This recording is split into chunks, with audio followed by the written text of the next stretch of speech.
বিশ্বনবী বলেন জুমার দিন বরকতময় দিন, এই জন্য এই দিনে তোমরা আমার উপর আকসিরু আসসালাতা আলাইয়া, আমার উপর বেশি বেশি তোমরা দুরূদ পড়বা।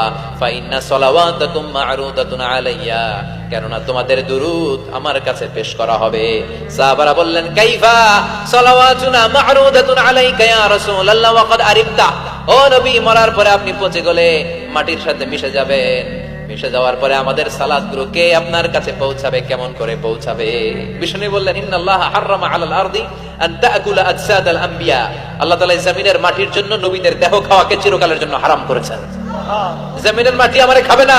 আল আমবিয়া আহইয়াউন ফি কুবুরিহিম ইউরযাকুন, নবীরা কবরে জীবিত আর তাদেরকে রিজিক দেয় কে? আল্লাহ। তবে এই জীবিতটা আমরা এখন যেমনি জীবিত এই জীবিত নয়, এটা আলামুল বারযাখি, নবীদের জন্য স্পেশাল একটা স্ট্যাটাস। কোন সুবহানাল্লাহ। এজন্য এই দিনে বেশি বেশি বিষ্ণু ঈসা ইসলামের উপর দুরূদ পড়ার দরকার আছে না নাই? এরপরে বিষ্ণু বললেন আরেকটা সুন্নাহ হচ্ছে সূরাতুল কাহফ তেলাওয়াত করা। কোন সূরা? একেবারে কোরআনের মাঝখানে, জানেন এটা একেবারে কয় পারায়?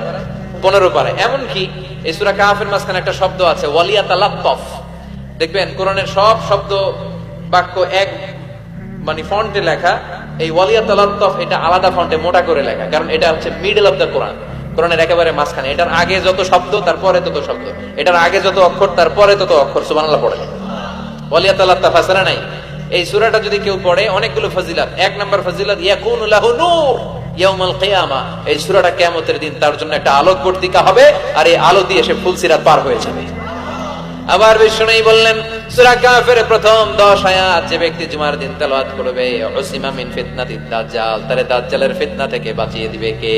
আল্লাহ। আবার এই সূরাটা যে জুমার দিন তেলাওয়াত করবে 2 জুমার মাঝখানটারে আলোকিত করে দিবে কে? আল্লাহ। এজন্য জুমার দিন কোন সূরা সবাই বলতে হবে, মনে থাকবে সবার?